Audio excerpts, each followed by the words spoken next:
Time: 23:45 Zulu. Location: safe house. Viper, unnamed sector, northern Syria. Weather: dust storm, zero visibility outside. Secure the target. I gave you a direct order, warrant officer. Lieutenant Cade Thorne's voice cracked, a jagged sound against the rhythmic thump-thump-thump of distant mortar fire. The safe house smelled of wet concrete, stale sweat, and the copper tang of blood. Not all of it from the enemy.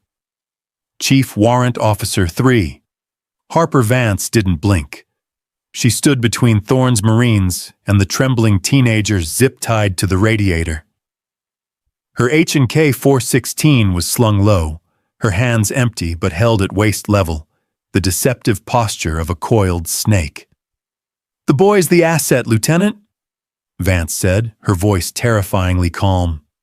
"You touch him, we lose the network. We lose everyone. He's a spotter. He called in that mortar team." Thorne stepped forward, his chest heaving. The stress of 3 days without sleep had fractured his judgment. He saw a traitor. Vance saw the only way home. "Sergeant Miller, move her."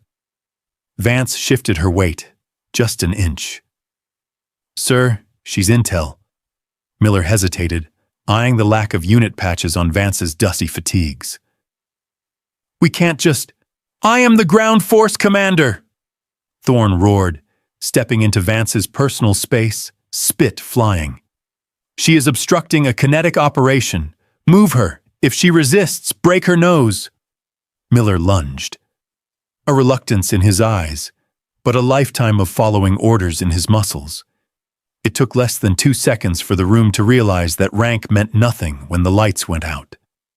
36 hours earlier, Forward Operating Base, FOB, Delta. Location: Forward Operating Base, FOB, Delta, Syria, Iraq, border time. 14 Mon, Zulu temperature, 112°44°C. The heat didn't just sit on you, it tried to crush you. It was a physical weight, pressing down on the corrugated tin roof of the Tactical Operations Center, TOC, where Chief Warrant Officer 3 Harper Vance stood, waiting to be acknowledged. She had been standing there for 20 minutes. Around her, the hive of the TOC buzzed. Radios chirped with static-laced acronyms: SITREP, CASEVAC, MSR Green. Officers moved with the frantic self-importance of men who measured their worth by how busy they looked. Harper stood perfectly still. She was a stillness in a room of motion. She wore multicam fatigues that had been washed until they were soft and pale, devoid of name tapes, rank insignia, or unit patches. Her plate carrier was a minimalistic Cry JPC, rigged for speed, not sustainment. To the untrained eye, she looked like a contractor or a confused mechanic. To a trained eye, the wear pattern on her holster and the callus on her trigger finger told a different story. "Lieutenant Thorne is reviewing the drone feeds. He's busy," a corporal muttered from behind a bank of monitors, not looking up. "I'll wait," Harper said. Her voice was low, raspy from the dry air. Finally, the door to the inner office swung open. Lieutenant Cade Thorne stepped out. He was young, painfully young, with a jawline that looked like it had been chiseled for a recruiting poster, and eyes that were already too hard, trying to hide the fear behind them. He held a clipboard like a shield. "Who are you?" Thorne asked, stopping abruptly as he almost walked into her. He looked her up and down, his gaze lingering on the messy bun of dark hair and the lack of insignia. "The chow hall is in the next B hut, miss. This is a restricted area." "Warrant Officer Vance," Harper corrected, extending a hand. She didn't salute. She wasn't in his chain of command, and they were indoors. "I'm your attachment." Thorne didn't take the hand. He stared at it, then back at her face. "Attachment? I requested a SIGINT team.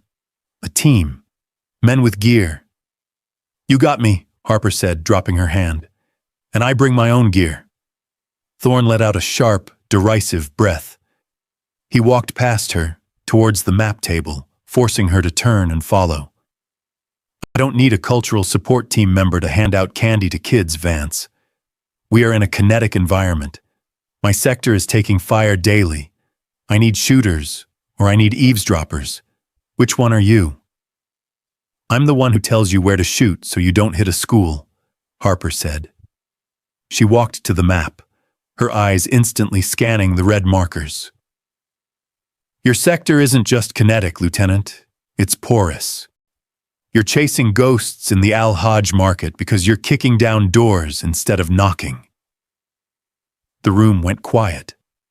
The corporal at the radio stopped typing. Thorne turned slowly. The veins in his neck tightened. Excuse me? I reviewed your after-action reports on the flight in. Harper continued, her tone devoid of mockery, purely analytical. You've conducted 4 raids in 6 days. 0 high-value targets, HVTs, captured. 3 civilian casualties. The locals aren't talking to you because they're terrified of you. They're terrified of the insurgents, Thorne snapped, slamming the clipboard onto the table. We are the good guys. We are the hammer. If every problem is a nail, you're going to break the board, Harper said. She reached into her cargo pocket and pulled out a folded piece of paper. Hard copy intel, old school. She slid it across the map. This is a pattern of life analysis for the village elder in Sector 4. He's not supporting the insurgents. He's being extorted. You raid his house tonight like you planned. You push him to their side forever. Thorne looked at the paper, then at Harper. He saw a woman who was 5'7", maybe 130 pounds soaking wet. He saw a liability. He didn't see the intelligence support activity operator who had spent the last decade hunting men who didn't want to be found. We step off at 1900, Thorne said, his voice icy. You will ride in the rear vehicle.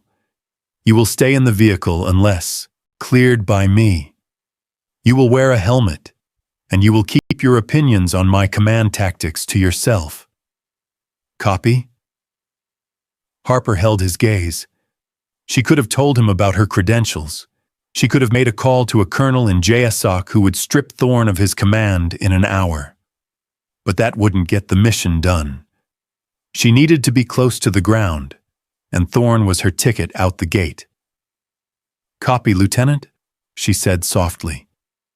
Good, Thorne sneered, mistaking her compliance for submission. Try not to get in the way, Vance. I don't have time to write a letter home to your mother. He turned his back on her. Harper watched his exposed neck, the tension in his shoulders.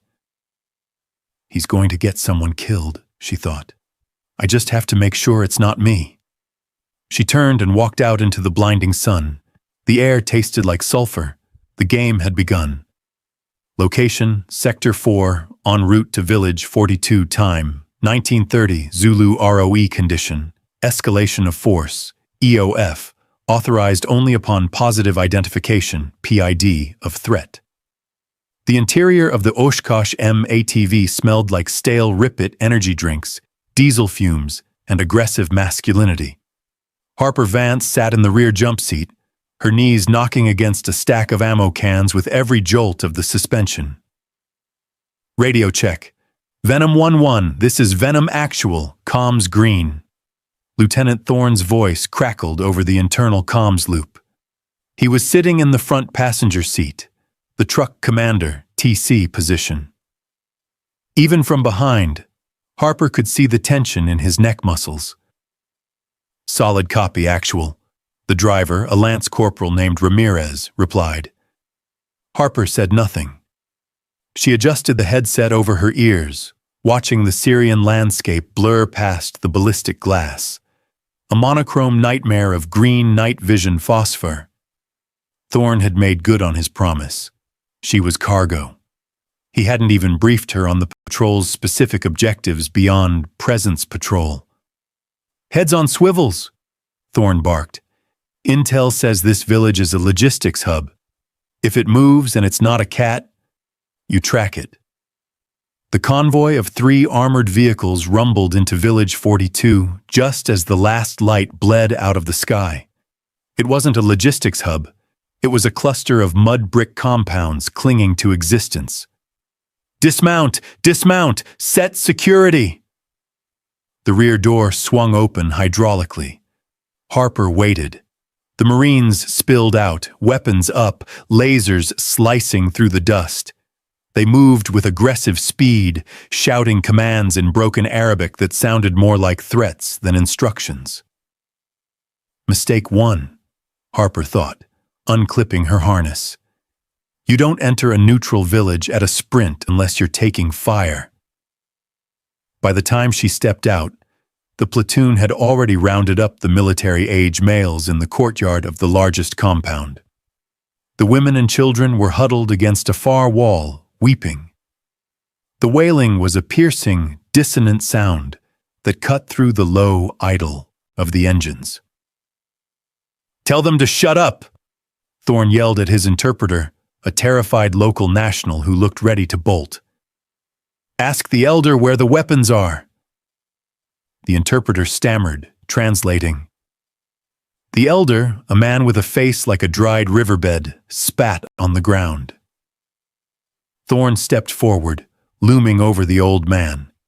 "Search the compound. Toss it." Harper watched from the shadow of the MATV. The Marines moved efficiently, tearing down tapestries and emptying grain sacks. It was a textbook cordon and search operation, and it was failing miserably. They were looking for AK-47s and RPGs. They were looking for hardware. Then she saw it. A Marine, a hulking sergeant, moved toward the group of women. He motioned for them to stand up, reaching out to check the heavy folds of their abayas. The women screamed. The men in the courtyard surged forward, shouting in outrage. The Marines raised their rifles. The safety catches clicked off.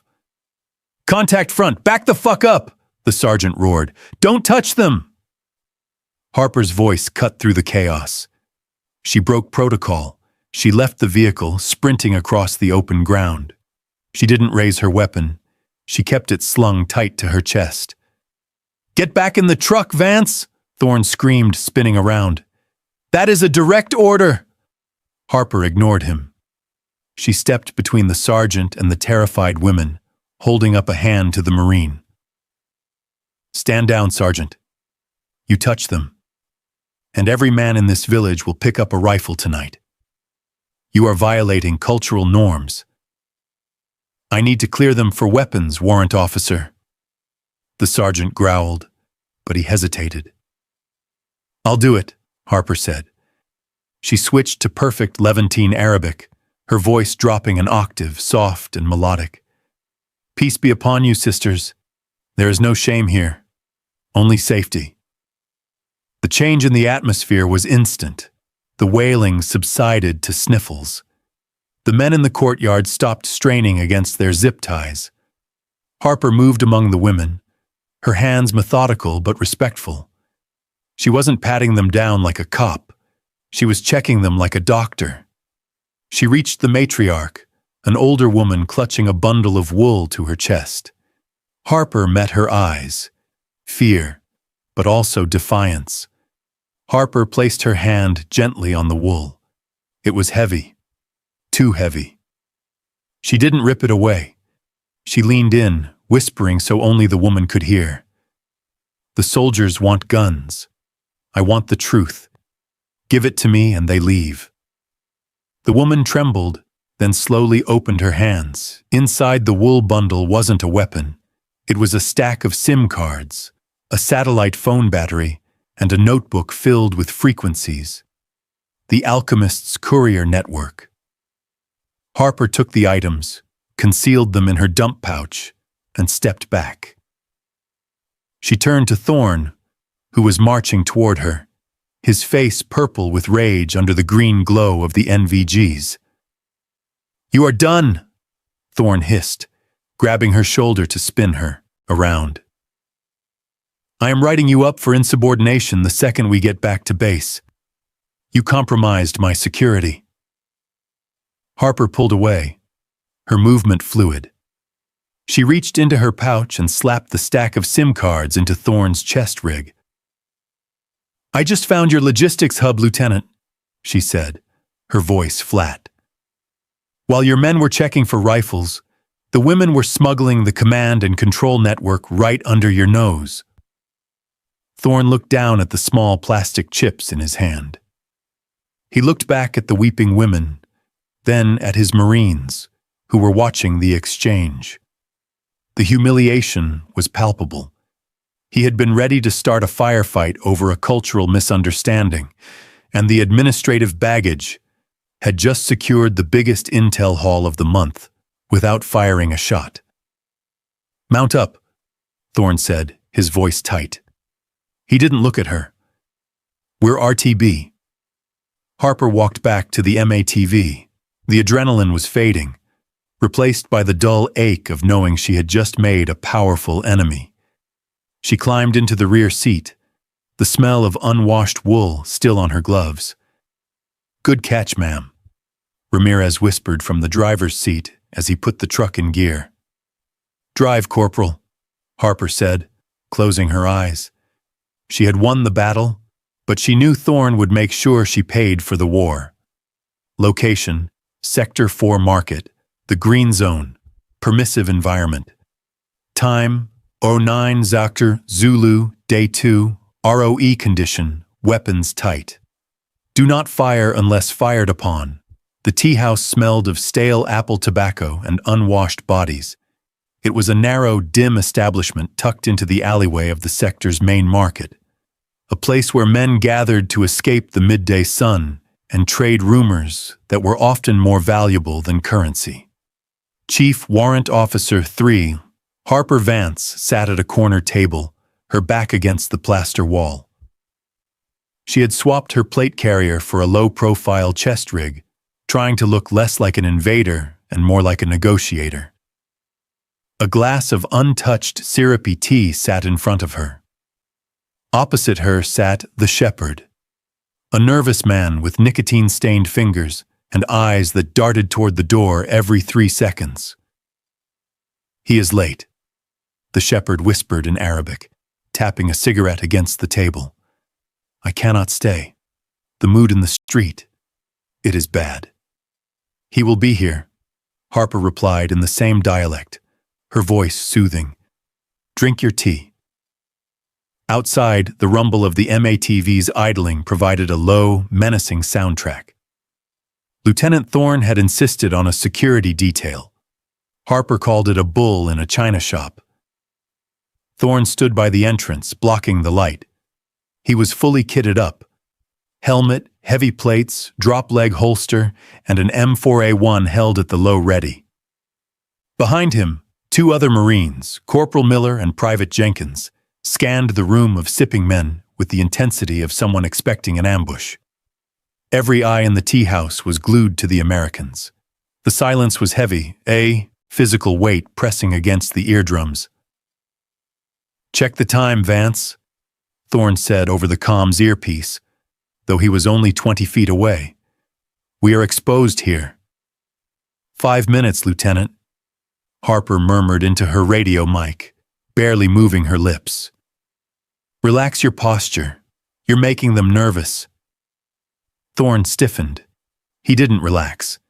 Instead, he took a half step into the room. "Miller, watch that back door. I don't like the look of the guy in the red scarf." The shepherd flinched. "What did he say? Is he arresting me?" "No," Harper said, leaning in. "He is just cautious." Then, the door to the back room swung open. A young boy, no older than 12, ran out carrying a tray of fresh coals for the hookahs. He tripped on a loose rug, stumbling forward. The tray clattered. Clack, clack. The sound was unmistakable. Private Jenkins, startled by the sudden movement, had racked the charging handle of his weapon. He hadn't fired, but he had chambered a round in a room full of civilians. The sound of the bolt slamming home echoed like a gunshot. Chaos hung by a thread. The shepherd knocked his chair over, scrambling backward. Every man in the tea house stood up, hands reaching into robes or toward tables, the air instantly charged with violence. "Contact?" Thorne barked, swinging his muzzle up. "No." Harper didn't use the radio. She shouted it. She didn't reach for her weapon. She stood up slowly, spreading her hands wide, palms open. She walked directly into the center of the room, placing herself between the Marines and the locals. "Jenkins, safety on, muzzle down," Harper ordered, her voice cracking like a whip. It wasn't a request. "He moved fast, ma'am, Jenkins stammered, pale-faced. "Down!" Harper turned her back on the Marines, a calculated risk that made the hair on her neck stand up. She faced the room. She faced the anger. "Brothers," she called out in the local dialect, loud enough to be heard but not screaming. "Forgive the young soldier. He is new. He sees ghosts in the shadows. There is no fight here." She walked over to the boy who had tripped.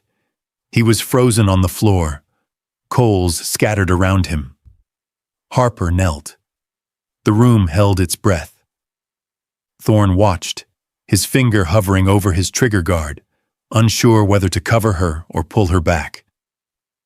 Harper picked up a piece of coal with her bare gloved fingers and placed it back on the tray. She looked the boy in the eye. "Are you hurt?" The boy shook his head, wide-eyed. Harper stood and looked at the tea house owner, a large man with a mustache who looked ready to draw a hidden pistol. She bowed her head slightly, a gesture of respect, not submission. "We are guests in your house," she said. "We apologize for the disruption. The tea is on us today." She reached into her pocket and pulled out a wad of local currency, placing it on the nearest table. The tension didn't vanish, but it broke. The owner looked at the money, then at the terrified boy, then at Harper. He grunted and waved a hand. The men slowly sat back down. The shepherd, who had been halfway out the back door, stopped. He looked at Harper with a new expression. It wasn't fear anymore. It was curiosity. Harper turned back to Thorne. Her face was a mask of stone. She walked up to him until she was inches from his face.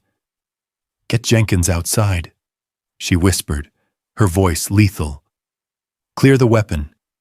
If he flags another civilian, I will relieve him of his rifle myself." Thorne's jaw worked.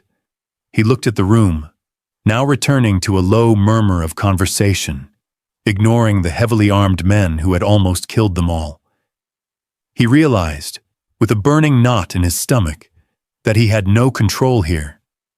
His firepower was useless against the social dynamic she had just manipulated.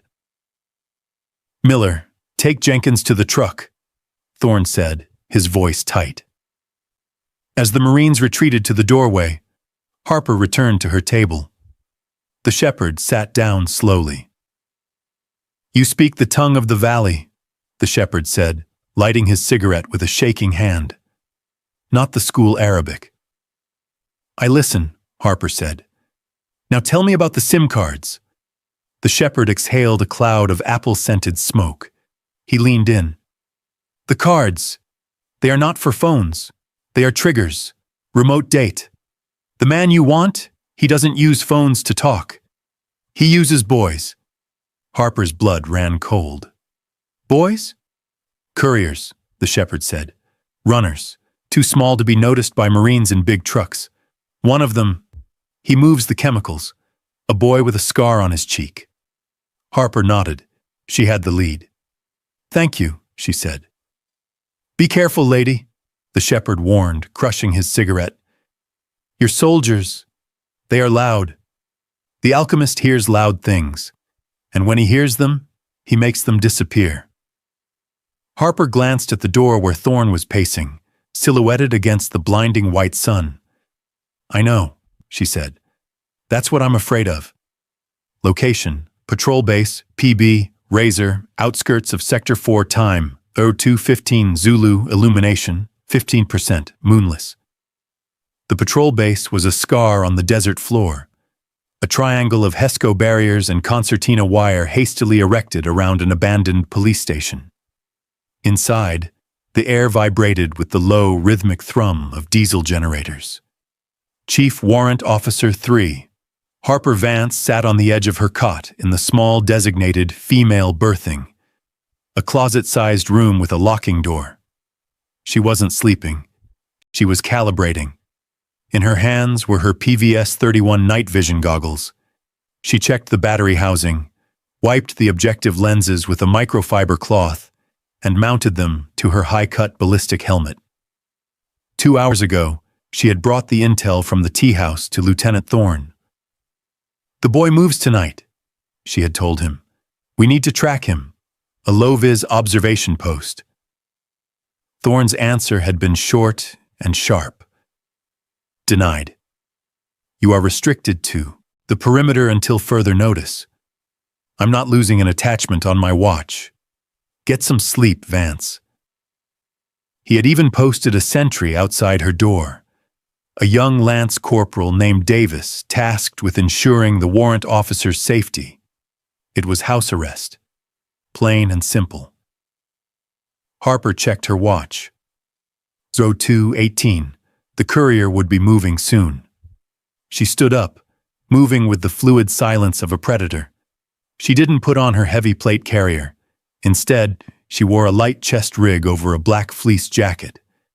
She taped over the blinking indicator light on her radio. She checked her pistol, a suppressed Glock 19, a weapon Thorne didn't know she carried. Harper approached the door. She didn't open it. Instead, she moved to the window, a small, high opening covered by a rusted grate. She didn't force the grate. She had loosened the bolts earlier that afternoon while pretending to hang her laundry line.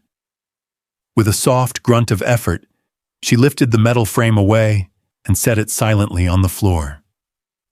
She pulled herself up and out, sliding through the gap like water. She dropped into the alleyway behind the station. The darkness was absolute. Harper pulled her NVGs down. The world exploded into crisp, white phosphor clarity. The shadows became detailed textures of gray and silver. She scanned the perimeter. The roving guard patrol was on the south wall. She had 90 seconds. She moved to a section of the HESCO wall where the sandbags had settled, creating a slight depression. It was a breach point she had identified upon arrival. She scrambled up the wire mesh, her boots finding purchase in the gaps. She vaulted over the top, clearing the razor wire by inches, and dropped 10 feet to the desert floor outside. She hit the ground in a roll, absorbing the impact, and froze. Silence. No shouted challenges, no sirens. She was out. Harper moved south, keeping low to the ground, utilizing the wadis, dry riverbeds, for concealment. The temperature had dropped 40 degrees since sunset. The cold bit through her gloves, but she welcomed it. It sharpened the senses. She reached the overlook point, a ridge overlooking the cluster of houses where the courier lived. She lay prone in the dirt, steadying her breathing. She waited. 20 minutes later, movement. Through the white glow of her tubes, she saw a small figure slip out of a compound. It was the boy from the tea house. He wasn't carrying a lantern. He moved with confidence, navigating the darkness by memory. Harper began the stalk. She kept 100-meter separation, moving only when the wind gusted to mask the sound of her boots on the gravel. The boy led her away from the village, deeper into the uninhabited sector, a graveyard of bombed-out Soviet-era concrete structures. The boy stopped at a 2-story building that looked like a collapsed schoolhouse. It had 3 walls and no roof. But the boy didn't go in the front. He went to a pile of rubble in the corner and knocked a specific rhythm on a rusted metal sheet. Knock, knock, knock, knock.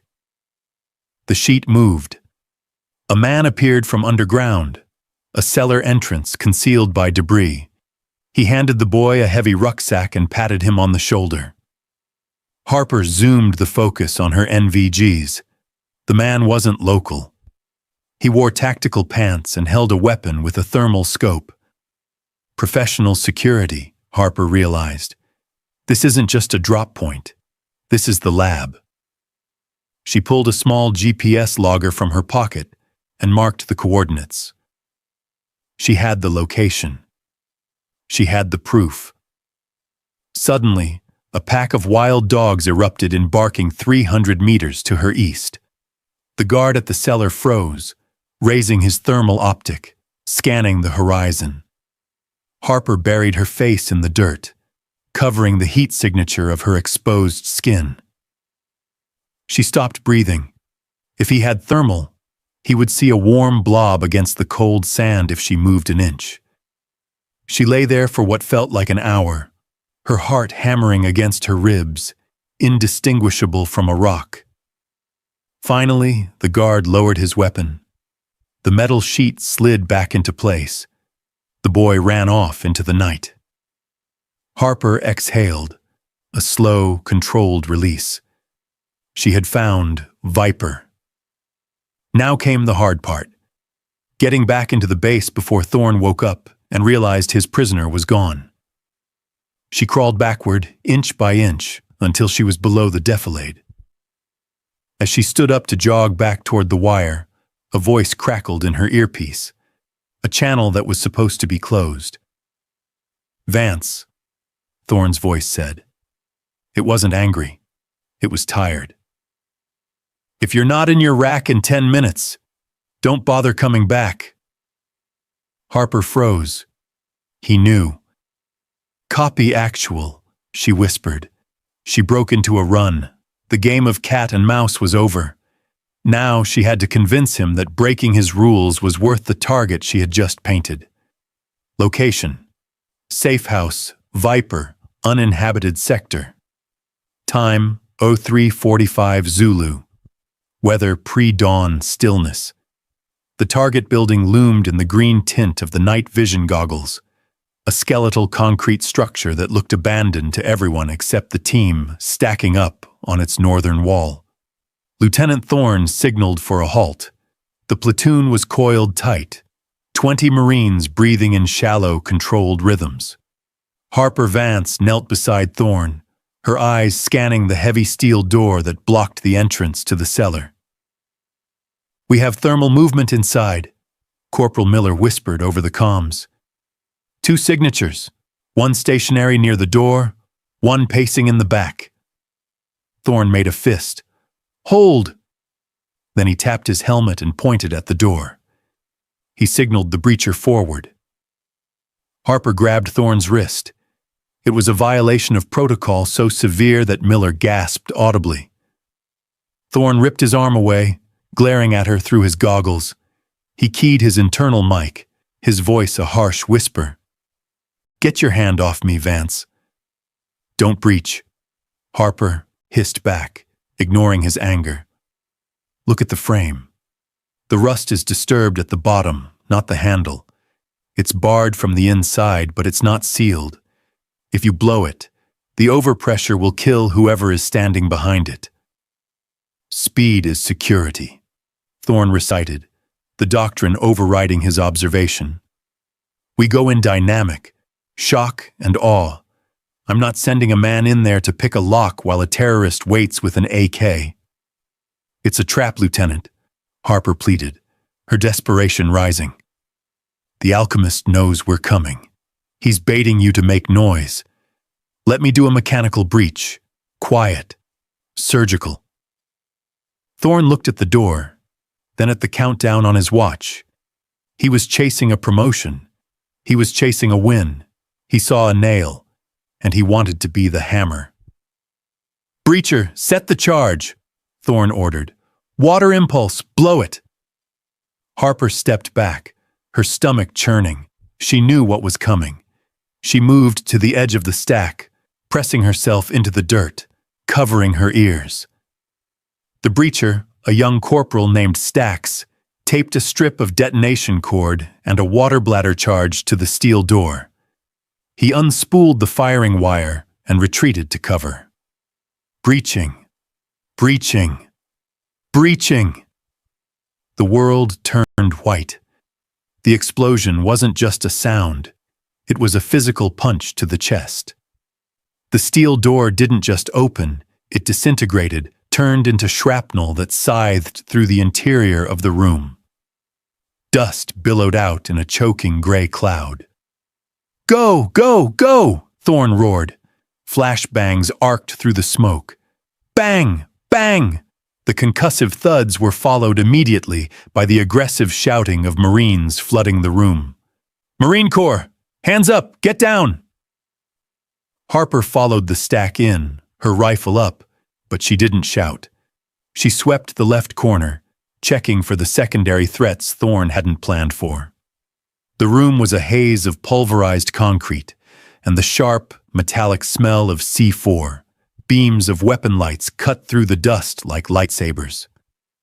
"Clear left! Clear right!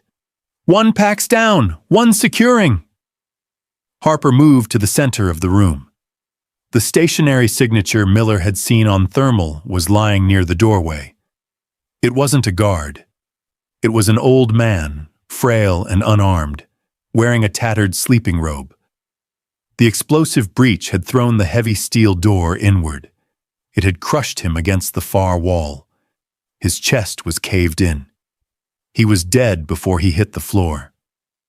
"Secure him!" Thorn yelled, pointing at the second figure huddled in the corner.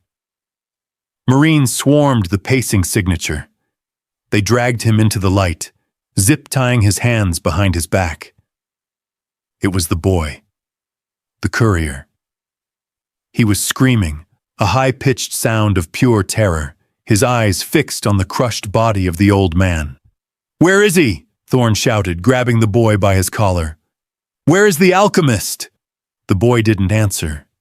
He just sobbed, staring at the dead man. Harper walked over to the corpse. She knelt down, checking the man's hands. No callus from a weapon, no residue. Just an old man, likely the boy's grandfather, placed by the door to sleep, or placed there on purpose. "He's gone, Thorn," Harper said, her voice cutting through the chaos. She pointed to a hole in the floor in the back corner, a tunnel entrance that had been covered by a rug, now exposed by the blast. "While you were setting charges, he slipped out the back door." Thorn walked over, looking at the tunnel, then at the dead civilian. The adrenaline was draining out of him, replaced by the cold realization of what he had done. "He was a combatant," Thorn muttered, trying to convince himself. "He was obstructing the entry." "He was a doorstop," Harper said, standing up. She looked at the boy, who was now hyperventilating. "And you just killed the only family this kid had. Good luck getting him to talk now." Thorn spun on her. "I made a command decision. We secured the site." "You secured a graveyard," Harper replied. She walked past him toward the terrified boy. "Miller, get a perimeter.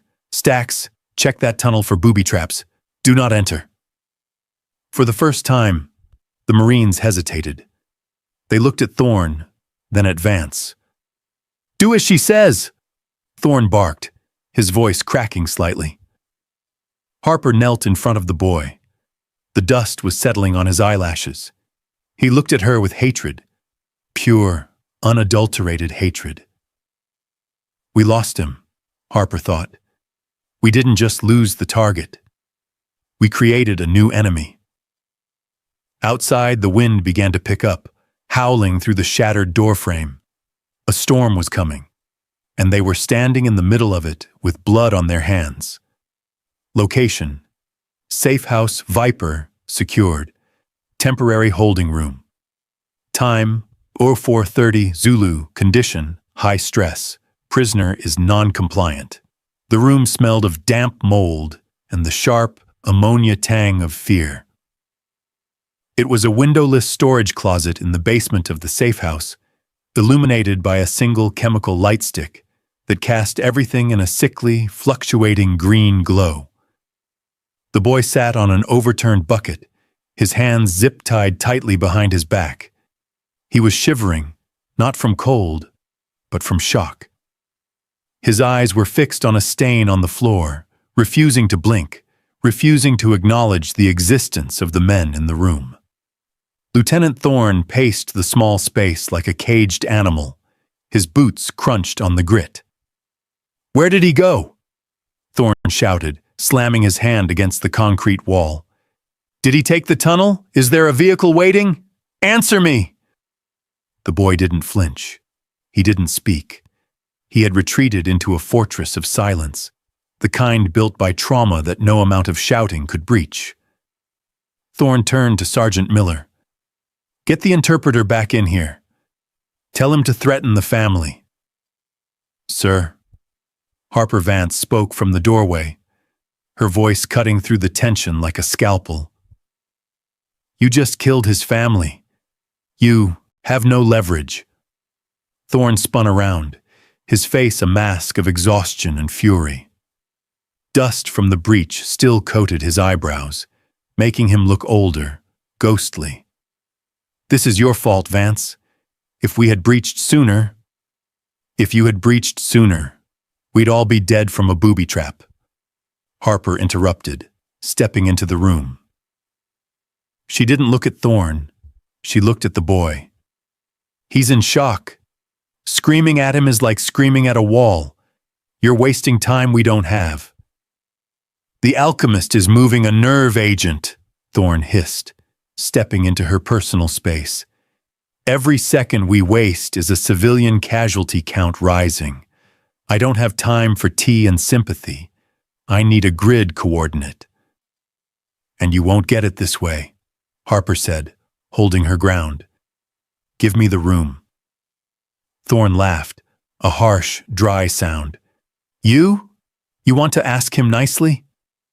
"I want to use tactical questioning protocols that actually work," Harper said coldly. "Give me the room. Take your men out. Take the guns out. Let me work." Thorne stared at her for a long moment, his chest heaving.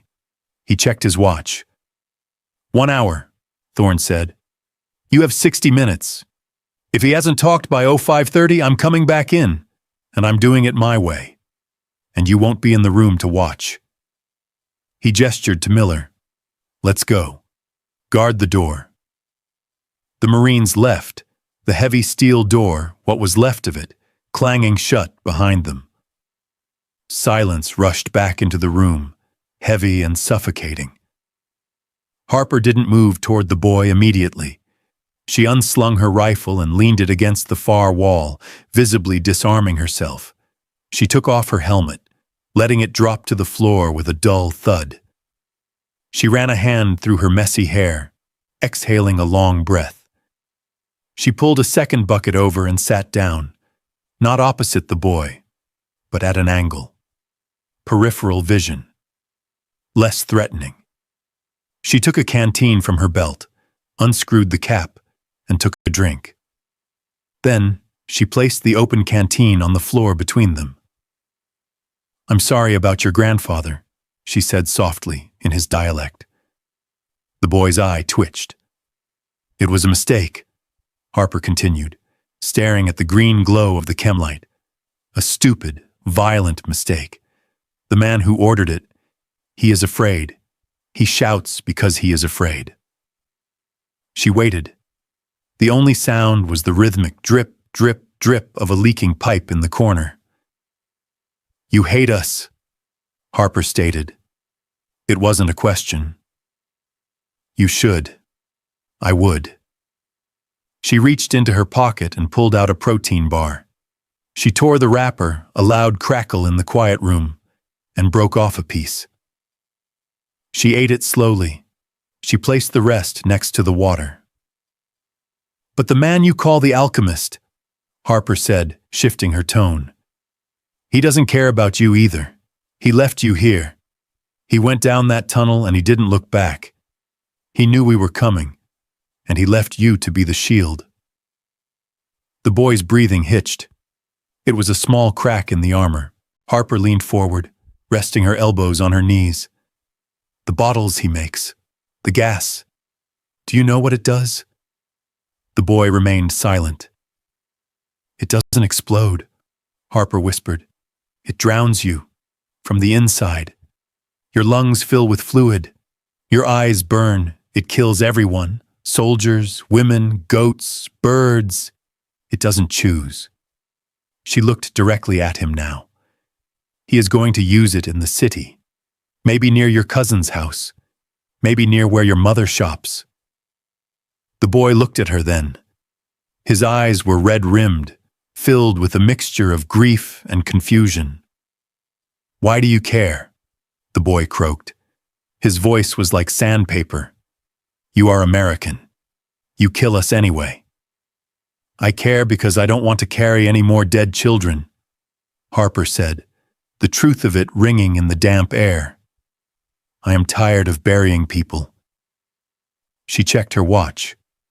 40 minutes gone. Thorne would be pacing outside.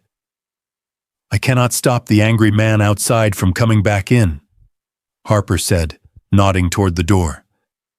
"He wants blood for the grandfather he killed. He wants to blame you. But if you tell me where the alchemist went, I can get you out of here. I can take you to a place where there are no soldiers." The boy looked at the water, then at the door, then at Harper. "The tunnel ends at the wadi," the boy whispered, so low Harper almost missed it. 2 kilometers east, there's a truck, a blue bongo truck." Harper didn't write it down. She memorized it instantly. "Where is he taking the bottles?" "The old citadel," the boy said, tears finally spilling over. "He said the walls are thick there. He said he would wait for the sandstorm to clear. Then he will release the wind." Harper sat back. The old citadel. It was a fortress ruin on the edge of the sector. High ground, defensible, a perfect launch site for a chemical attack. The door banged open. Thorne stood there, his silhouette framed by the hallway light. "Time's up, Vance," Thorne barked. "Step away from the prisoner." Harper stood up slowly. She picked up her rifle and helmet. She looked at the boy one last time, a silent promise in her eyes. She walked to the door, stopping inches from Thorne. "He's headed to the old citadel," Harper said, her voice flat. "Blue bongo truck. He's waiting out the storm." Thorne blinked, surprised. He looked past her at the boy, who was drinking from the canteen with trembling hands. "You got it?" Thorne asked, skepticism warring with relief. "I got it," Harper said, walking past him into the corridor. "Now let's move before he realizes we know." She felt sick. She had used the boy's trauma as a weapon. She had manipulated a child. It was necessary. It was the job. But as she walked away, she couldn't shake the feeling that she was no better than the alchemist. They were both just using people as pieces on a board. Location: Safe House Viper. Perimeter. Time: 0:45 Zulu. Weather: severe sandstorm. Visibility: 5 meters. The storm didn't arrive. It slammed into them like a physical wall. One moment, the sky was a bruised purple. The next, it was a churning abyss of orange dust that swallowed the sun and erased the horizon. Lieutenant Thorne and Harper Vance emerged from the basement stairs into the main courtyard, just as the world turned screamingly loud. The wind howled through the shattered windows, sounding like 1,000 dying animals. "Get the vehicles inside the perimeter!" Thorne yelled, keying his radio. "Venom 1-1, push the MATVs to the south wall. Use them as bunkers." Static. White, screeching static. Thorne tapped his headset. Venom 1-1, acknowledge. Ramirez, do you copy? Nothing but the hiss of the storm. It's the dust, Thorne shouted to Harper, shielding his eyes. Interference. No, Harper said, pulling a small spectrum analyzer from her vest pouch. The screen was a wash of red noise. It's not the dust. It's a jammer. Wideband denial. They're jamming GPS and UHF. Before Thorne could process that, a sound cut through the wind. A high-pitched, tearing shriek that every veteran knew in their bones. Whoosh, crack. An RPG warhead detonated against the HESCO barrier on the east wall, showering the courtyard in gravel and shrapnel. Contact front! The shout came from the roof. Then, the shooting started. It wasn't sporadic harassment fire. It was a deluge. PKM machine gun rounds chewed into the concrete walls of the safe house, sending geysers of dust into the air. They're bracketing us! Harper yelled, grabbing Thorne's vest and dragging him behind a concrete pillar as rounds skipped off the floor where he had been standing. They waited for the storm. They're using the thermal cover. Thorne shook his head, clearing the ringing from his ears. Miller, get the javelin up. Hit that heavy gun on the ridge. Sergeant Miller scrambled up the external stairs to the roof, lugging the heavy FGM-148 Javelin missile tube. He slammed it onto the parapet, trying to lock onto the source of the fire. I can't see shit, sir! Miller screamed down. The CLU, Command Launch Unit, is washing out. The dust is too hot. I can't get a lock. Fire manual. Just suppress them. Another RPG slammed into the second floor, blowing a hole in the wall. Debris rained down. A Marine screamed, a wet, guttural sound of pain. Harper moved. She didn't run. She flowed. She grabbed a suppressed M27 IAR from a stunned private and moved to a firing port. She didn't fire blindly. She waited for the muzzle flashes in the swirling dust. Pop, pop, pop. She fired single, controlled shots. Out in the storm, a shadow fell. Thorne! Harper shouted over the roar of the wind and gunfire. This isn't a hasty ambush. They have mortars.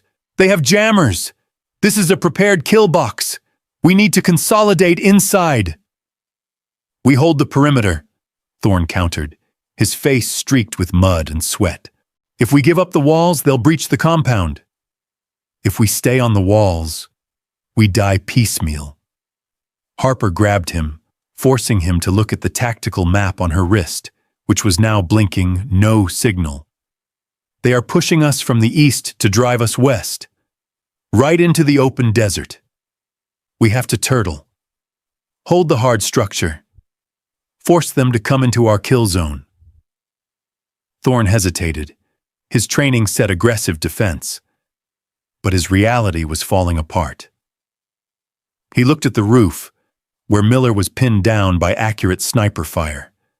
He looked at the gate, where the lead MATV was already burning, casting eerie shadows in the dust. Pull them back. Thorne finally broke. Miller, get everyone off the roof. First floor, hardpoint defense. Move, move.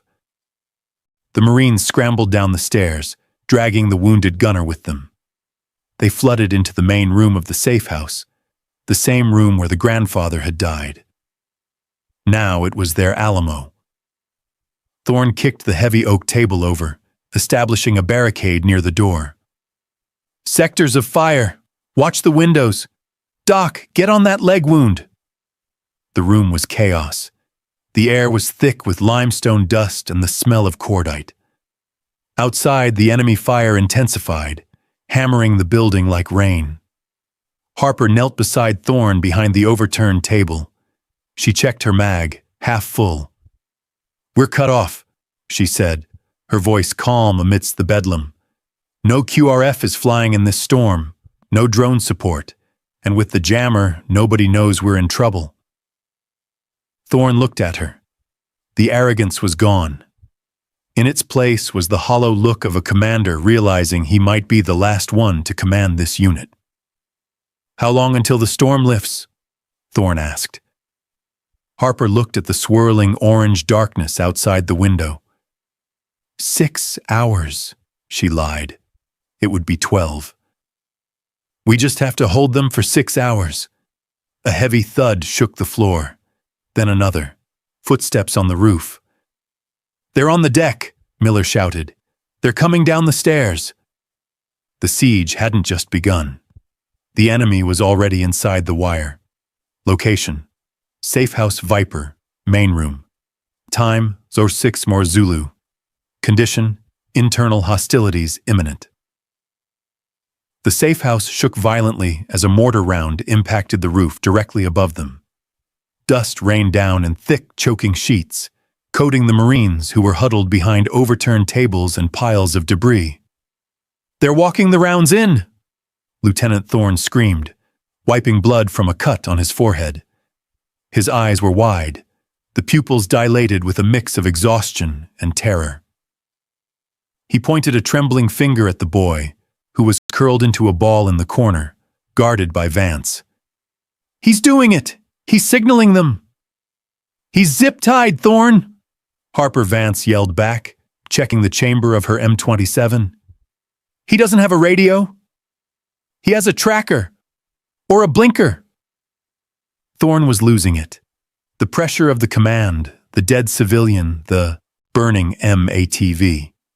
It had fractured his reality. He needed a scapegoat, and he found one in the terrifyingly silent child. "Search him again! Strip him!" "We are taking fire from the stairwell!" Miller shouted from the doorway, firing a burst of suppression into the corridor. "They're in the building! Secure the target!" Thorne roared, ignoring Miller. He turned his weapon toward Vance. "I gave you a direct order, warrant officer. Step aside." Harper didn't blink. She stood between Thorne's squad and the trembling teenager. Her rifle was slung low, her hands empty but held at waist level, the deceptive posture of a coiled snake. "The boy is the asset, Lieutenant," Vance said, her voice terrifyingly calm amidst the chaos. "You touch him, we lose the network. We lose everyone." "He's a spotter." Thorne stepped forward, his chest heaving. "Sergeant Miller, move her." Vance shifted her weight. Just an inch. Her center of gravity dropped. "Sir, she's intel." Miller hesitated, looking between his frantic commander and the small woman who stood like a statue. "We can't just—" "I am the ground force commander," Thorne screamed, stepping into Vance's personal space, spit flying. "She is obstructing a kinetic operation. Move her. If she resists, break her nose." Miller lunged. It was a reluctant move, driven by a lifetime of following orders, but it was heavy and committed. He reached for Vance's shoulder to shove her aside. It took less than 2 seconds for the platoon to learn that rank meant nothing when the lights went out. As Miller's hand made contact, Harper didn't step back. She stepped in. She trapped Miller's wrist with her left hand, pivoting her hips to generate torque. With a sharp, sickening crack, she hyperextended his elbow joint. Miller howled, his knees buckling. Before he hit the floor, Harper drove the palm of her hand into his brachial plexus, the nerve cluster in the neck. Miller's legs went numb. He dropped like a stone. Thorne saw his sergeant fall and reacted on instinct. He swung his rifle stock toward Harper's head. Harper didn't even look at the weapon. She ducked under the arc of the blow, moving inside Thorne's guard. She placed one hand on his chest rig and swept his lead leg. Thorne hit the concrete hard, the air leaving his lungs in a wheeze. Before he could scramble up, Harper was on him. She didn't strike him. She pinned his weapon to his chest with her knee and pressed the muzzle of her suppressed Glock 19 against the side of his helmet. The room went dead silent. Even the mortar fire seemed to pause. 10 Marines watched in frozen shock. Their administrative baggage, the woman who handed out candy, had just neutralized their 2 strongest men in 3 seconds flat without breaking a sweat. "Stand down," Harper whispered. The command carried more weight than Thorne's shouting ever had. Thorne stared up at her, his eyes crossing to look at the pistol barrel. He saw the way she held it, the absolute lack of tremor in her hands. He realized then, with a jolt of cold clarity, that she wasn't just intel, she was a killer. "You're mutinying," Thorne gasped, winded. "I'm saving your life," Harper said. She stood up slowly, holstering her pistol in one fluid motion. She offered a hand to Thorne. He didn't take it. He scrambled back, humiliated, clutching his rifle. Harper turned to the rest of the room. She looked at the Marines, who were staring at her with a mix of fear and awe. "The enemy is in the hallway," Harper said, her voice projecting with authority. "They know we are cut off. They expect us to panic. We are not going to panic." She pointed to the heavy machine gunner. "Jenkins, move the 240 to the fatal funnel in the hallway. Nothing comes through that door." She pointed to 2 riflemen. "You 2, punch murder holes in the drywall.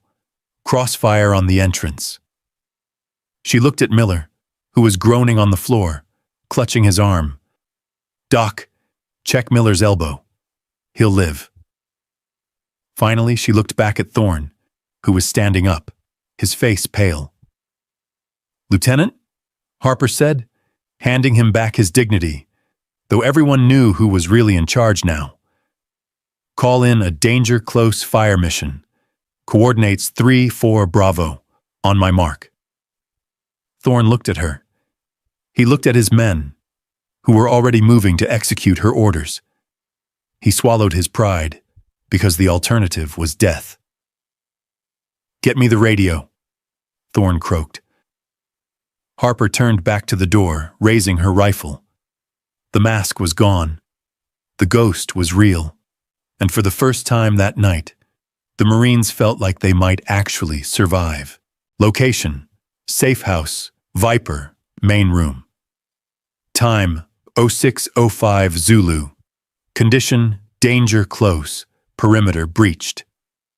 The silence that followed Vance's mutiny was shorter than a heartbeat, but it felt like an eternity. Lieutenant Thorne stood there, his chest heaving, staring at the woman who had just dismantled his authority with the same ease one might dismantle a rifle. But the war didn't care about rank. "Contact, hallway!" Jenkins screamed from behind the M240B machine gun he had just set up on a pile of rubble facing the door. The heavy wooden door at the end of the corridor splintered. Muzzle flashes erupted from the darkness, green tracer rounds tearing through the drywall of the safe house. The insurgents were stacking up for a final push. Harper Vance looked at Thorne. He was frozen, a man caught between his ego and his survival instinct. If she kept command, she lost the Marines. They would hesitate, wondering if they were following a traitor. If she gave it back, she risked his incompetence. It was the hardest decision of the night. Harper stepped forward, reversing her grip on Thorne's M4A1. She shoved the weapon hard into his chest. "Take it!" she hissed, her voice low enough that the men couldn't hear the desperation in it. "They need a lieutenant. I need a shooter. Get your head in the game or we all die right here." Thorne grabbed the rifle. The familiar weight of the polymer and steel seemed to ground him. He looked at her, really looked at her, for the first time. He saw the blood on her cheek, the absolute focus in her eyes. She wasn't trying to steal his command.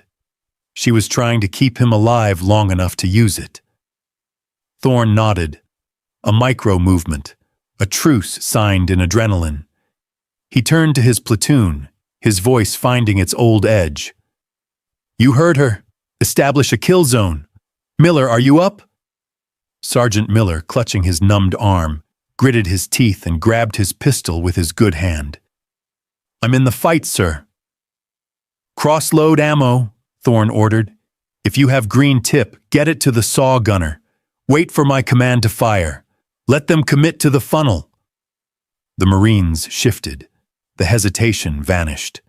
The chain of command, however fractured, was welded back together by the immediate threat. Harper moved to the far left flank, positioning herself behind a concrete pillar.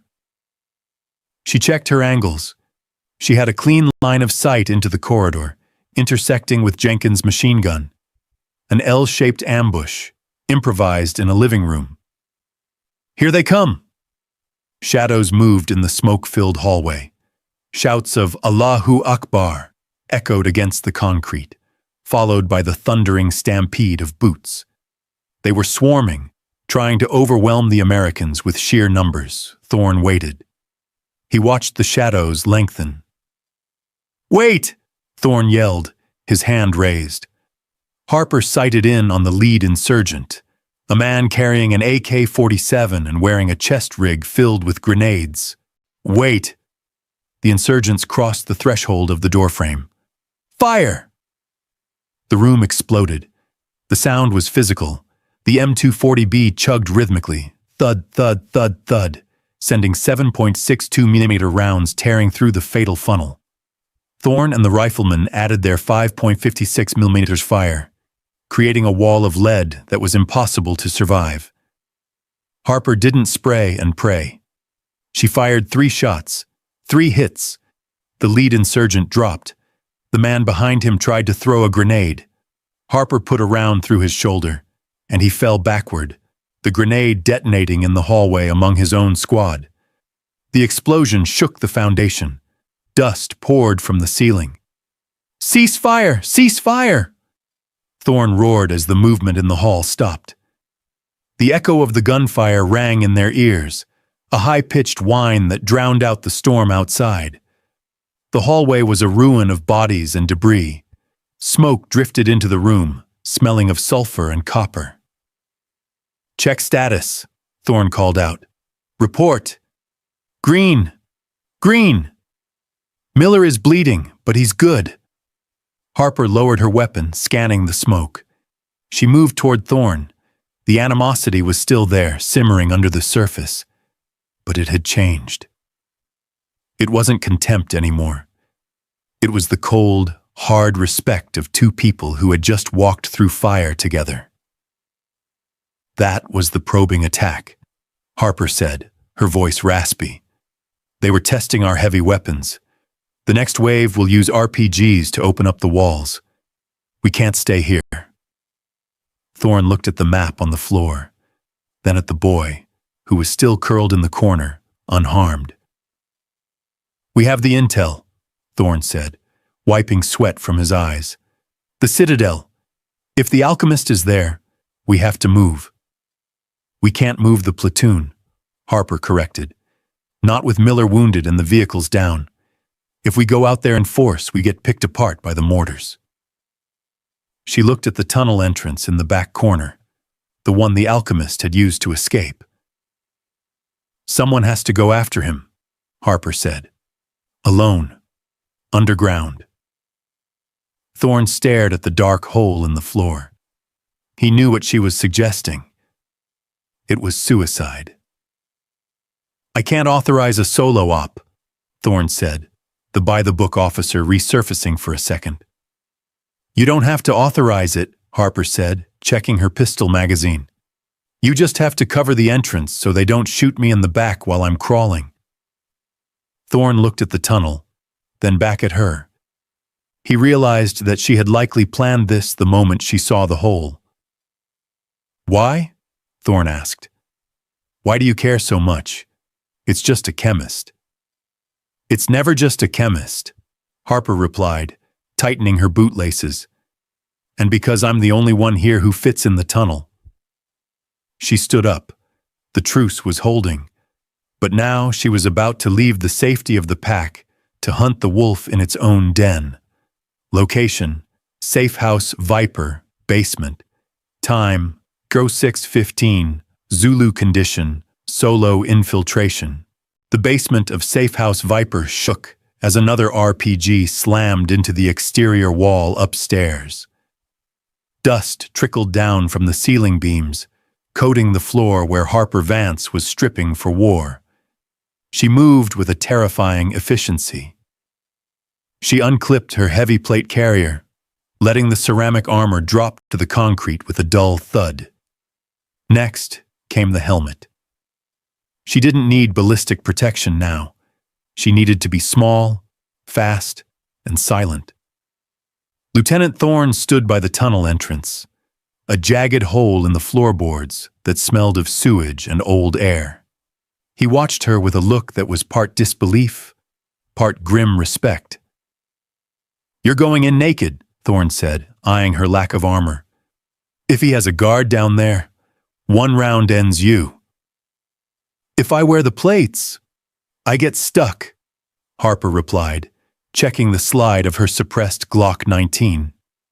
She holstered it on her thigh, then strapped a combat knife to her belt. She grabbed a pouch of chem lights and shoved them into her cargo pocket. "It's a rat hole, Lieutenant. It wasn't built for Marines in full rattle." She walked to the edge of the hole. It was a black maw, barely 2 feet wide. The boy had said the alchemist went this way. It was a smuggling tunnel, likely dug years ago to move contraband, now repurposed for something far deadlier. "Vance," Thorne said. He stepped closer, his voice low so the Marines guarding the stairs wouldn't hear. "You don't have to do this. We can call in air support when the storm clears. We can level the Citadel. By the time the storm clears, that gas will be in the ventilation system of a hospital in Aleppo," Harper said, not looking up. She adjusted her earpiece. "I'm going to lose comms the second I drop. Don't expect a sit rep." Thorne hesitated, then pulled a frag grenade from his vest. He held it out to her. "Take it," he said, "for the nest." Harper took the grenade, weighing the cold steel in her hand. She hooked it to her belt. "If I use this, the overpressure will probably collapse the tunnel on top of me." "Better crushed than gassed," Thorne muttered. Harper looked at him. The animosity that had defined their relationship for the last 36 hours was gone, burned away by the firefight upstairs. In its place was the stark, professional understanding of two people realizing that one of them wasn't coming back. "Hold the house, Cade," she said, using his first name for the first and likely last time. "Don't let them follow me." "I'll pile the bodies in the doorway if I have to," Thorne promised. Harper nodded. She sat on the edge of the hole, her legs dangling into the void. She pulled her night vision goggles down, but she didn't turn them on yet. She took a breath, the last breath of clean air she would have for a long time. Then she slipped forward. The darkness swallowed her instantly. The drop was only 6 feet, but it felt like falling into another world. Her boots hit soft, damp earth. She crouched low, freezing, listening. Above her, the sounds of the battle, the machine gun fire, the shouting, the explosions, were instantly muffled, turned into a distant, dull thumping. Down here, there was only the sound of water dripping and the rush of her own blood in her ears. Harper activated her NVGs. The world turned into a claustrophobic tube of green phosphor. The tunnel was crude, hand-dug, shored up with rotting wooden beams and rusted corrugated metal. It was tight. So tight her shoulders brushed the dirt walls on either side. The alchemist came this way, she thought, spotting a fresh boot print in the mud. He's moving fast. She began to move, not walking, but a crouched, crab-like shuffle. Her pistol was drawn, held close to her chest in a retention position. Every muscle in her body was coiled. The air grew heavier with every meter. It smelled of mold, excrement, and something sharper, chemical residue. 50 meters in, the tunnel narrowed. Harper had to drop to her hands and knees. The mud soaked through her fatigues instantly. She crawled, feeling the weight of the earth above her pressing down. It was a primal fear, the fear of being buried alive, and she forced it into a box in the back of her mind. Focus on the hunt. Focus on the target. She heard a sound ahead, a scuff of fabric on wood. Harper stopped. She killed her illumination, plunging herself into absolute, suffocating blackness. She held her breath, straining her ears against the silence. There, heavy breathing. Someone was resting. She wasn't alone in the dark. Harper gripped her knife with her left hand, keeping the pistol in her right. She didn't turn the lights back on. She began to crawl forward again, feeling her way by the texture of the mud, closing the distance inch by silent inch. The hunt was on. Location: Smuggling Tunnel, 200 meters east of Safe House Viper. Time: 6:45 Zulu.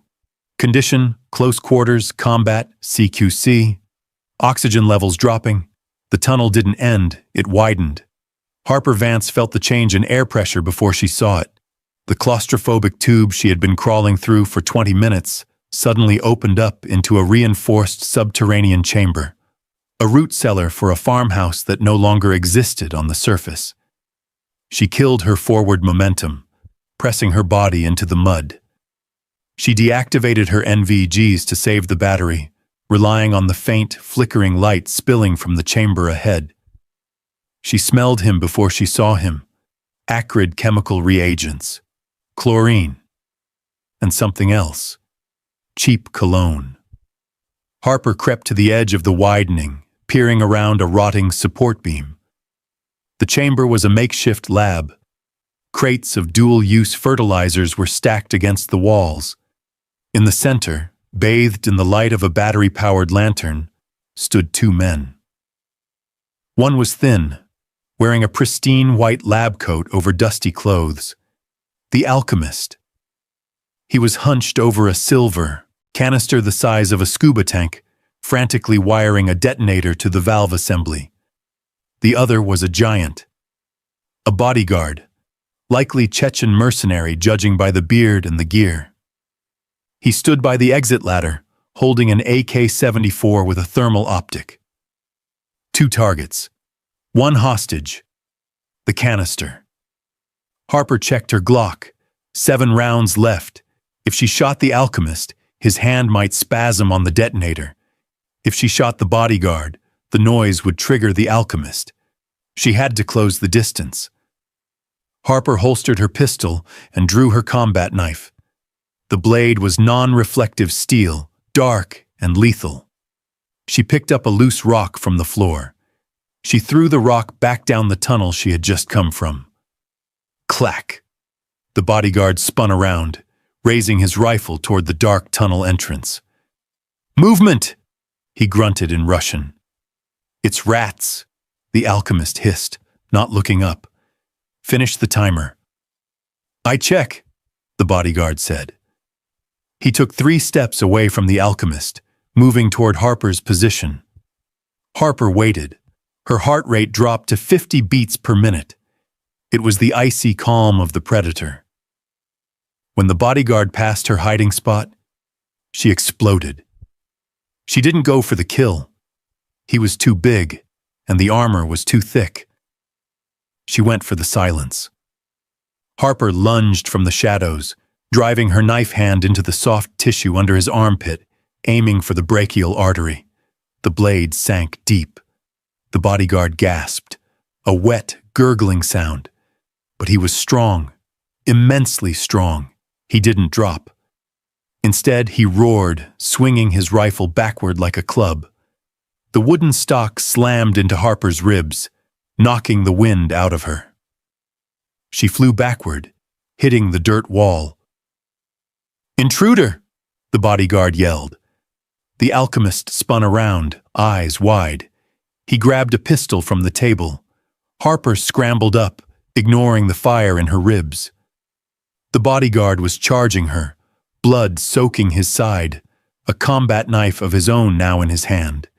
He slashed, a wide, brutal arc. Harper dodged, but not fast enough.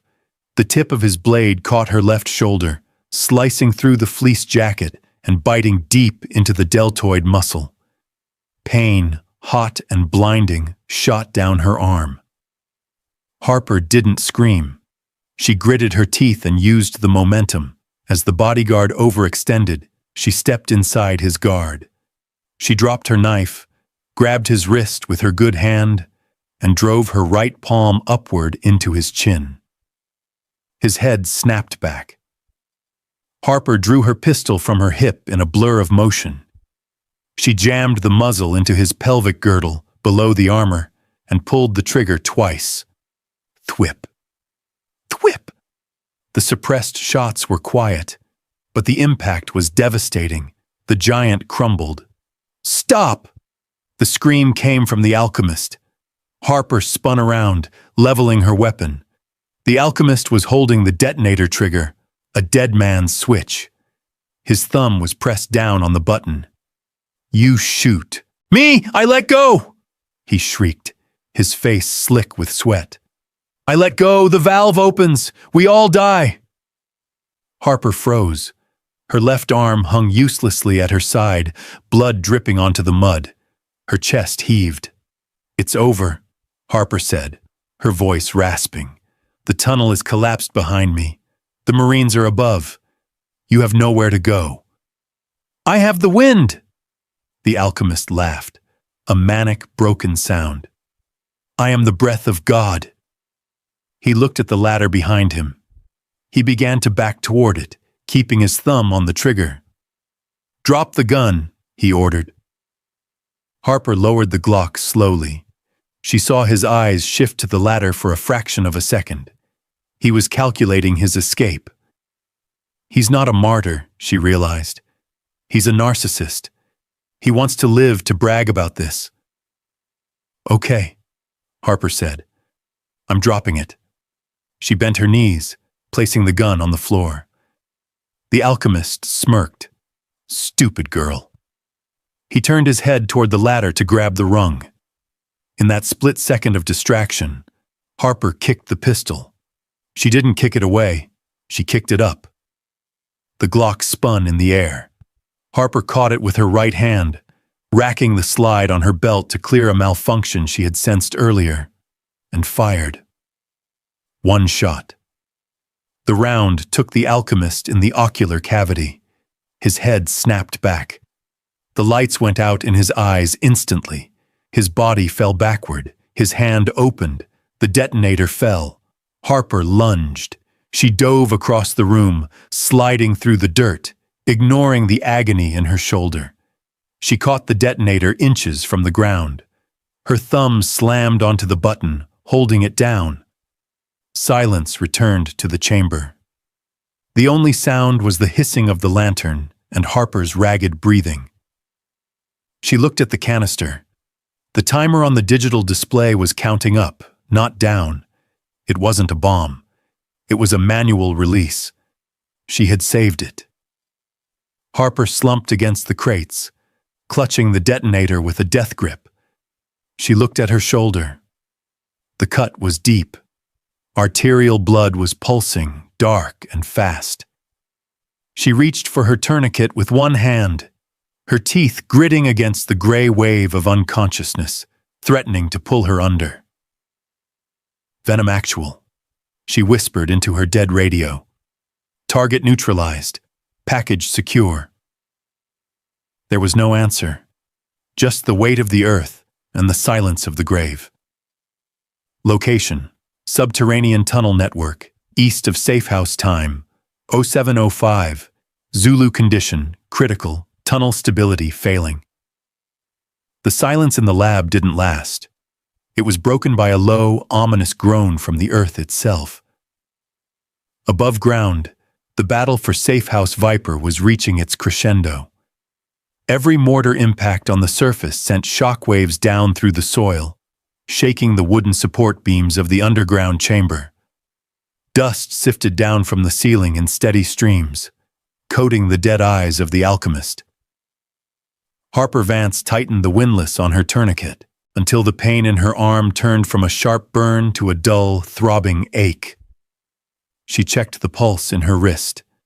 Faint, but there. The bleeding had stopped, but she had lost a lot. Her vision was swimming at the edges, gray vignettes encroaching on the green glow of the low-light lantern. She looked at the silver canister. It weighed at least 50 pounds. On a good day, it was a heavy lift. With a slashed deltoid and bruised ribs, it was a monolith. "Get up," she whispered to herself. Her voice sounded strange in the damp room. "Move or die." She grabbed the handle of the canister with her good hand. She didn't try to lift it. She dragged it. Scrape, step, scrape, step. The sound was deafening in the small space. She moved toward the ladder the alchemist had been reaching for, the exit to the wadi. As she reached the base of the ladder, a massive tremor shook the ground. A wooden beam in the center of the room snapped with a sound like a gunshot. The ceiling above the lab table collapsed, burying the alchemist's body under a ton of rock and dirt. The overpressure wave knocked Harper to her knees. The lantern flickered and died. Darkness, absolute and suffocating. Harper didn't panic. She couldn't afford the oxygen. She fumbled for her pocket, pulling out a chem light. She cracked it, and a pale blue glow illuminated the swirling dust. The exit ladder was still there, but the shaft was blocked by debris. The way forward was shut. "Think," she hissed, forcing air into her lungs. She looked back at the tunnel she had entered from. It was partially collapsed, but the structural arch was still holding. It was the only way out. She had to go back the way she came, back toward the safe house, back toward the fight. She tied a piece of paracord from her belt to the canister's handle. She looped the other end around her waist. She dropped to her hands and knees. She began to crawl, dragging the canister behind her like a dead weight. It was a nightmare of friction and resistance. Every meter was a battle. The canister snagged on roots, on rocks, on the rotting timber. Each time it stuck, Harper had to jerk her hips, sending spikes of agony through her ribs. 10 meters. 20 meters. The air was getting thin. The dust was clogging her filters. She wanted to stop. The dirt. It would be so easy to just lay her head down and sleep. No. She saw Thorne's face. She saw the boy's terrified eyes. If I die here, Thorne comes looking. Then he dies too. She dug her fingers into the mud, pulling herself forward. Thump, thump, thump. The sound wasn't a mortar. It was rhythmic, mechanical. It vibrated through the tunnel walls, shaking the dirt loose. Rotors, heavy lift rotors, the QRF. Adrenaline spiked through her exhausted system. They were close. Harper saw a faint gray light ahead. Not the green of NVGs, but actual daylight filtering through a breach in the tunnel roof. A mortar round must have punched through the upper crust of the tunnel near the safe house entrance. She crawled toward the light. The hole was small, jagged, framed by twisted rebar and concrete. It was about 8 feet above the tunnel floor. She reached the spot directly under the breach. She stood up, swaying. She looked up at the slice of gray sky. Rain was falling now, mixing with the dust to create mud that dripped onto her face. She couldn't lift the canister out. She had to signal them. Harper grabbed her last flare. A pen flare clipped to her vest.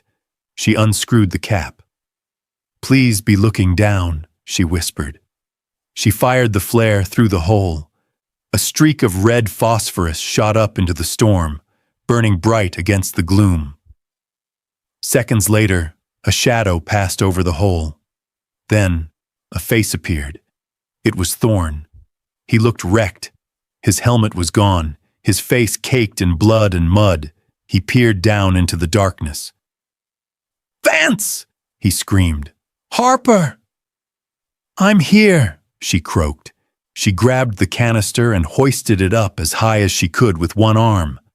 "I have the package! Get it out!" Thorn didn't hesitate. He reached down, straining, his arms disappearing into the hole. "Grab my hand." "Take the canister," she yelled back. "It's the mission." Thorn cursed, but he grabbed the handle of the silver tank. He grunted, heaving it up through the jagged opening. He dragged it onto the surface, rolling it away. Then he was back instantly, reaching down again. "Give me your hand." The tunnel groaned. The walls were bowing in. Harper jumped, grabbing Thorn's wrist with her good hand. He gripped her forearm with a strength born of desperation. "I got you," Thorn roared. "Pull!" He hauled her up. Harper scrambled, her boots kicking against the dirt wall. She crested the lip of the hole just as the tunnel floor below gave way, collapsing into a sinkhole. She rolled onto the wet concrete of the safe house courtyard, gasping for air. The rain felt cold and wonderful. The sound was overwhelming. 2 MH-60 Blackhawks were hovering low over the compound, their miniguns spinning, laying down a curtain of fire into the surrounding ruins. Marines were running, shouting, dragging wounded to the LZ. Thorn was kneeling beside her, checking her pupils, checking the tourniquet. "You crazy bitch!" he shouted over the rotor wash, and there was no malice in it, only relief. "You actually did it." Harper lay on her back, staring at the gray sky, rain washing the mud from her face. She pointed a trembling finger at the silver canister sitting in the mud a few feet away. "Don't let them open it," she wheezed. Thorn looked at the canister, then back at her. He nodded. "We're leaving," he said. "QRF is on the ground. We're getting you home." Harper closed her eyes. The weight of the world was finally off her shoulders. Location: Safe House. Viper, Courtyard LZ time, 0830 Zulu condition. Mission accomplished. Debriefing in progress. The storm was finally breaking. The rain had washed the air clean, and a pale, watery sun struggled to punch through the lingering orange haze. The courtyard, recently a kill box, was now a sterile field of operation. A team of specialists in white sealed suits, the Chemical Response Team, CRT, had swarmed the area, delicately packaging the silver canister. A Marine Corps colonel, identified by his crisp utilities and the polished stars on his collar, stood over Lieutenant Thorn, demanding answers. Harper Vance sat on a triage cot, shivering despite the thick blanket draped over her. A Navy corpsman was meticulously cleaning the deep, jagged slash on her shoulder. Her bruised ribs felt like broken glass every time she took a breath. She ignored the pain, her eyes fixed on the silver canister being loaded into a sealed transport container. Colonel Elias Vance, no relation, was an old-school commander, stoic, demanding speed and efficiency. He looked at Thorn, who was pale, covered in mud, but standing at attention. "The radio logs are fractured, Lieutenant," the colonel stated, his voice a low, gravelly rumble. "Tell me exactly what happened. Your after-action reports are confusing. One moment, you're pinned down and calling for Cassivac. The next, you report HVT neutralized and package secured." Thorn swallowed hard. He looked at the canister, then at Harper. His shame was visible, a heavy shadow under his eyes. "Sir," Thorn began, his voice trembling slightly. "The attack was coordinated. We lost the MATV. The unit cohesion broke down. I made a critical error, sir. I let the pressure compromise my judgment. Thorn glanced at Vance, searching for her eyes. He was about to tell the colonel everything. The dead civilian, the CQC fight, the order to break her nose. He was ready to pay the price for the mistakes he had made that nearly cost them all their lives. Harper Vance moved. She ignored the corpsman's sharp intake of breath as she slipped off the cot.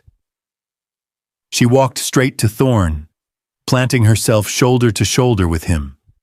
Her face was set, her eyes hard and commanding. "With respect, Colonel," Harper interjected, her voice hoarse from the dust and exhaustion, but clear. "The lieutenant's assessment is inaccurate. The unit never broke. The lieutenant's actions secured the HVT." The colonel turned his full attention to Harper, frowning at the sight of her bloodied, unranked fatigues. "Who are you, warrant officer?" "CW3 Vance, Intel Support Activity," Harper replied, offering a crisp, professional salute, a gesture she had refused to give Thorne for 2 days. "I was attached to Venom Platoon for human intelligence gathering." "And your report contradicts the lieutenant's statement?" "No, sir. It completes it," Harper stated. She looked directly at Thorne, giving him the cue. The alchemist used the mortar barrage to cover his tunnel escape. Lieutenant Thorne correctly assessed the enemy's intent. His aggressive defense, the continuous suppressive fire on the main entrance, was not a sign of panic, sir. It was a calculated risk that forced the insurgents to expose their rear flank. She took a breath, the pain in her ribs momentarily forgotten. "That continuous, overwhelming pressure from the platoon bought me the crucial time I needed to slip into the tunnel and execute the terminal capture of the HVT before he could deploy the payload." She had twisted the truth into a strategic masterpiece. The CQC fight became an act of aggressive defense. The near mutiny became continuous suppressive fire, and Thorne's breakdown became the key to the mission's success. The colonel looked from Vance to Thorne, whose eyes were wide with shock. "Is this true, Lieutenant?" the colonel asked, softening his tone. Thorne swallowed. He saw the way out. He saw the platoon's reputation restored. He saw the path to his own honor, albeit built on a lie. He looked at Vance, who gave him an imperceptible shake of the head, a silent veto on the truth. "Yes, sir," Thorne said, his voice steady now. "Warrant Officer Vance operated under my direct order to interdict the asset. My platoon's coordinated fire allowed her unobserved access to the escape route." The colonel nodded, satisfied. He didn't see a cover-up. He saw doctrine at work. "Good. That explains the speed of the resolution," the colonel said. He clapped Thorne on the shoulder. "Excellent performance under fire, Lieutenant. You prevented a major catastrophe. Get your wounded secured, inventory your equipment, and RTB. I'll send a citation recommendation up the chain." He turned back to Harper, his expression instantly cooling. "Vance, good work on the asset. Get to the aid station immediately. You're done here." Harper didn't reply. She just saluted again, the pain in her shoulder a stark reminder of the price of silence. The colonel returned the salute mechanically and walked off to supervise the canister transfer. Thorne watched the colonel leave. He turned to Harper, a confusing mix of relief, guilt, and gratitude etched on his face. "Vance, Corpsman," Harper interrupted, cutting him off before he could utter a single word of thanks or apology. She climbed back onto the cot, holding the blanket around her shoulders. "I think I need some morphine." She had done what she came to do. She had secured the target, and she had, against all odds, saved the lives and careers of the men who had despised her. But as she watched Thorne, the victorious yet undeserving hero, a profound emptiness settled over her.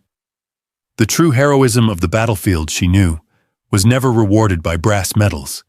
It was buried deep in the silent, self-sacrificing lies told in the dust. Location: Safe House, Viper, Courtyard LZ. Time: 6:45 Zulu. Condition: exfiltration. The MH-60 Black Hawk sat heavily on the ground, its rotors still turning slowly, a black shape silhouetted against the weak morning sun. It was the bird designated for logistics and Cassivac transport, not a combat extraction.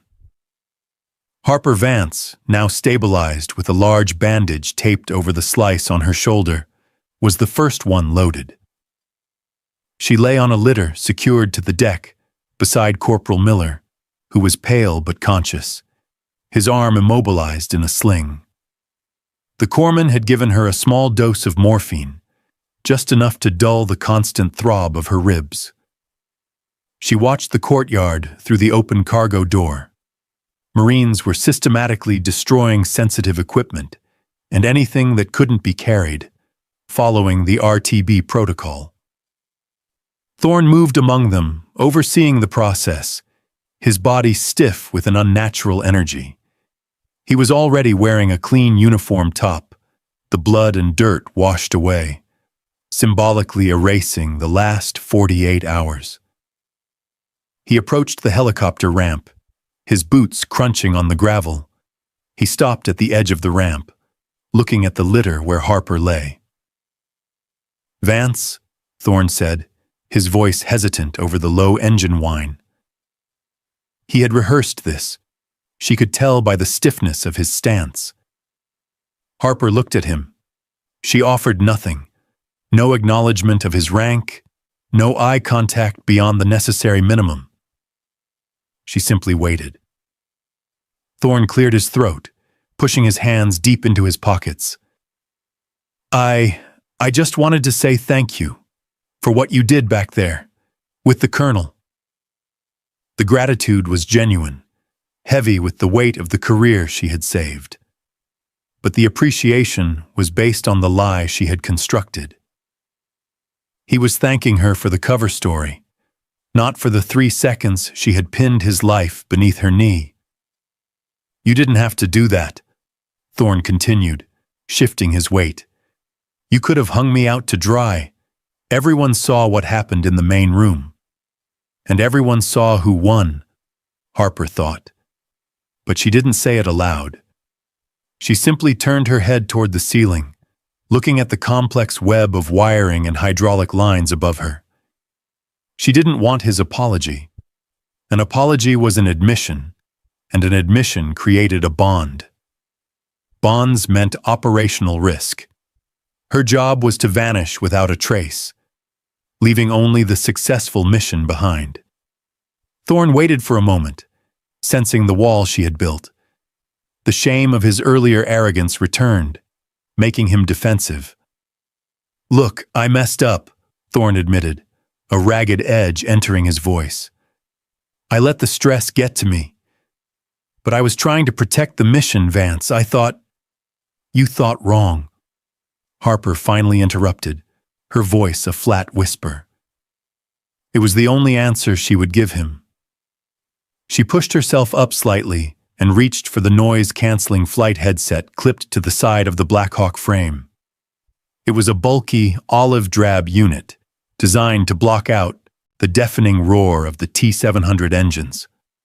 Thorne stepped closer, desperate to bridge the distance. "I don't even know what unit you're with. I can call in a proper commendation. You deserve a Silver Star for that tunnel work. You earned this." Harper ignored the desperate plea. She pulled the headset over her ears. She secured the chin strap. The world instantly dimmed.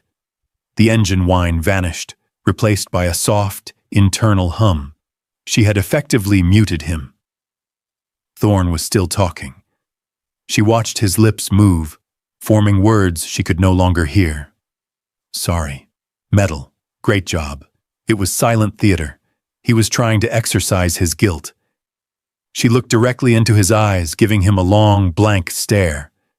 It was a clear, cold message. The transaction is complete. We owe each other nothing. Thorn finally stopped talking. He looked devastated, cut off mid-sentence.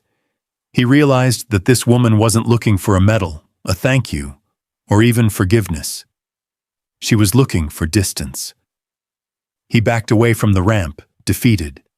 He walked over to the loadmaster, giving him the go signal with a stiff nod. The loadmaster ran up the ramp and secured the door. The engines roared to life. The Black Hawk lifted off the ground, sending a hurricane of dust, gravel, and shredded paper swirling across the LZ. Harper watched Thorn through the small side window.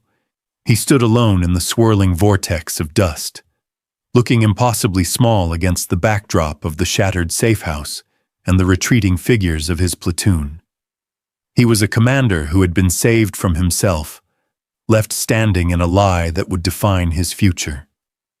As the Black Hawk gained altitude and banked sharply toward the south, Harper closed her eyes. The pain in her shoulder was intense, but the silence inside the headset was absolute. She was gone.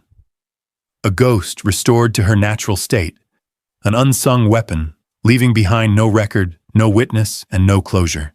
The mission was complete. The cleanup was just beginning. Location: Forward Operating Base, FOB, Delta, Parade Ground. Time 16 Hakut Zulu, 3 weeks later. Condition: Formal award ceremony. The afternoon sun beat down mercilessly on the parade ground, reflecting off the polished boots and brass fittings of the assembled platoon.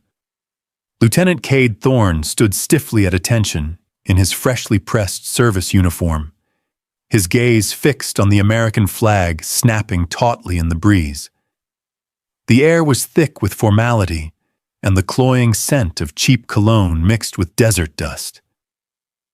He heard the colonel's voice, the same colonel who had interrogated him at Safehouse Viper, reading the citation. For exemplary leadership and unwavering resolve under heavy fire, which directly resulted in the successful interdiction of a high-value chemical threat and the preservation of his unit, Lieutenant Cade Thorn is hereby awarded the Navy and Marine Corps Commendation Medal with Combat V. Thorn heard the applause, a polite, measured sound that seemed detached from the brutal reality of the event. He felt the cold, heavy weight of the bronze medal as the colonel pinned it to his chest. The sharp point of the pin pricked his skin, a tiny, unexpected pain. He kept his expression rigid, accepting the colonel's handshake and the murmurs of "Well done, Lieutenant." But the medal felt wrong. It felt heavy, not with honor, but with the specific metallic density of a lie. He was the hero of the story, the man who had held the line, but every word of the citation was a ghost written by Harper Vance. He remembered the agony in his chest when Miller fell, the terror of the mortar rounds, and the absolute humiliation of being pinned down by a woman he had tried to dismiss. He remembered her eyes, cold, focused, and utterly devoid of fear, when she pressed the suppressed pistol against his helmet. That was the moment the mission was truly saved, not when he took command, but when he lost it. He had accepted the credit for her sacrifice, and now he had to live with the polished, engraved burden of that decision. Later that evening, Thorn sat alone in the TOC, reviewing the finalized after-action report. His report. It chronicled a flawless operation, the intelligence coup, the tactical defense, and the heroic solo interdiction ordered by him. There was no mention of the dead civilian, no record of the CQC fight, and no lingering question about the true allegiance of Chief Warrant Officer 3 Vance. Her file simply read, "Transferred. Mission complete." He flipped through the satellite imagery of the old citadel. The area was now a crater, cleaned up by an airstrike, ensuring no further use. Thorn sighed, rubbing his temples. To distract himself, He turned on the small television monitor in the corner, catching a global news broadcast about ongoing instability in the region. The anchor was discussing a raid that had taken place yesterday, hundreds of miles away in a different operational zone. The screen flashed a quick, grainy night vision clip. Raw footage taken from a low-flying drone. It showed a compound, explosions, and small figures moving through the smoke. Thorne didn't recognize the base, the unit patches, or the equipment, but as the camera zoomed in on a figure disappearing over a wall, illuminated for a fraction of a second by a flashbang, he froze. The figure was small, fast, and wore no identifying insignia. But the profile, the way she moved, the slight, almost imperceptible drop of her center of gravity before she scaled the barrier. It was unmistakable. She wore her hair tied back in the same messy bun. She was still wearing the same minimalist, patch-free plate carrier. It was Harper Vance. She was back on the board, operating in the deep shadows, fighting a war that conventional forces barely acknowledged. She hadn't gone home to rest. She had simply been transferred to the next target, the next silent protocol. A cold wave washed over Thorne, colder than the metal resting on his chest. He realized she had saved him twice, just as he had suspected she might. Once from the enemy outside, and once from the consequences of his own pride, securing his command and his future with a single, strategic lie. But looking at the blurry figure on the screen, he understood the true, terrifying cost of her job. She was forever condemned to the shadows, never to be recognized, never to be thanked, and always alone in her terrible competence. Her honor was the silence. Thorne reached up and touched the heavy metal. It felt like a monument, not to his courage, but to the weight of her silence. He knew, with absolute certainty, that he would carry the memory of the dead civilian and the shame of the lie for the rest of his career.